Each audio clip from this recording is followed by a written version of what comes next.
Hello everybody, welcome back to our Forjars kitchen. My name is Esther and today I'm joined by Ashlie from My Basic Homestead. Welcome back, Ashlie. Thanks for having me. So, we have a lot of wonderful ingredients in front of us. What are we making today? We're making Mirepoix, which is a soup starter. That sounds very, very French. It looks like it's gonna taste wonderful. Yes, so it seems like a really complicated dish just based on the name, Yeah. but it's literally just onions, carrots, and celery with chicken broth to add really great flavor to your soups. That sounds awesome. So, let's get started. What goes first? We're gonna do 1.5 cups of onion and then 1.5 cups of carrots and 3/4 cups of celery. Does the order matter? So I get that question a lot on all of my videos. No, the order doesn't matter. We're just gonna put the chicken broth on last.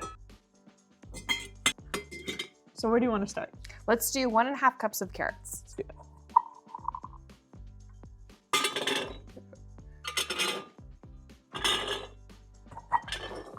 So how much does this recipe usually end up yielding? So it's gonna be 1.5 cups per jar, and then based on that, you're just gonna decide how many quart jars you wanna can. Okay, so now that the carrots are done, we're moving on to onions. How many onions? 1.5 cups.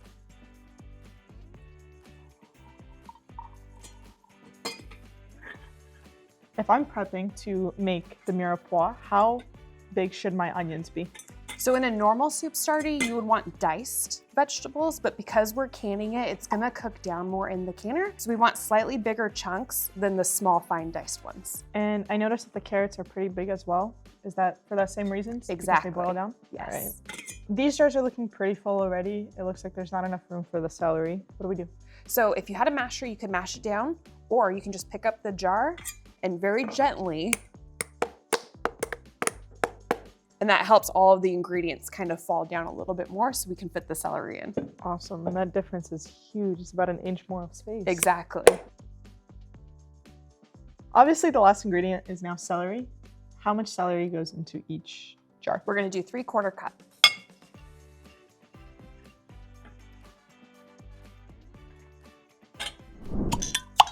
So now that our jars are prepped, we just opened our chicken broth that was actually from our very own kitchen. Yes. That we canned a couple sessions ago. Now we just go, pour it in. So we're gonna pour it in, leaving an inch of headspace. And if you didn't have chicken broth at home, you could use vegetable broth or beef broth. You can even use water, but I love using the homemade broth because it gives it extra flavor. Awesome, let's do it.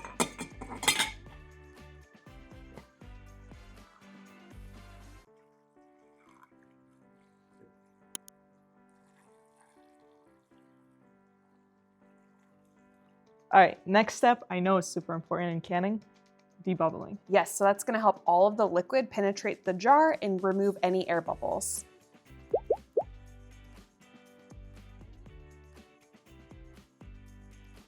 As we are doing a couple of these jars, I'm noticing that the liquid level has dropped Yes. below 1 inch. So what do we do now? So we're gonna top it off with broth because we really wanna maintain that 1-inch headspace so we can ensure a strong seal.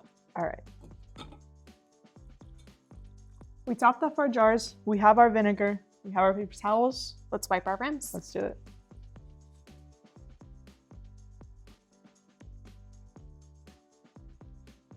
Okay, so now it's time to put on our Forjars lids and rings.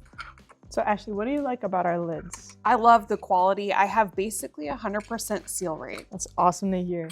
Yeah, that's what we've noticed in our kitchen as well as we're cooking. Yes. Definitely really high quality, the seal rate.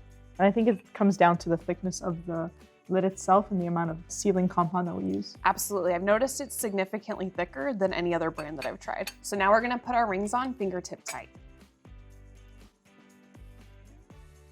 I've noticed that some people do the test where they will churn it. Once the ring starts to churn with the jar, then they consider it done. Exactly, yeah. Yeah, that's a great test. So a lot of times I'll even, once I think it's fingertip tight, I'll try to see how tight it is by undoing it and then slightly retightening it, yeah. These jars look absolutely wonderful. I wish I could eat them right now, but I understand that they have to go through a cooking process. So what cooking process will we be doing today? So we're gonna put them into our pressure canner for 40 minutes. Do we have to wait for the water to heat up, or what's the process with pressure canning? So since all of the vegetables are raw and we did cold chicken broth, we're gonna load them into a cold canner. Let's say, for instance, the chicken broth has been made fresh. It's still hot. Do we just pour it over the vegetables and then the water has to be heating up already? Exactly. So you would have hot jars. The raw vegetables are still okay. You would put in the hot chicken broth and then load them into your hot pressure canner. All right. So, and when we do it, we'll actually heat it up a little bit more slowly because we don't want too drastic of a temperature change that could result in siphoning or jars cracking. Let's get these on the stove. Perfect.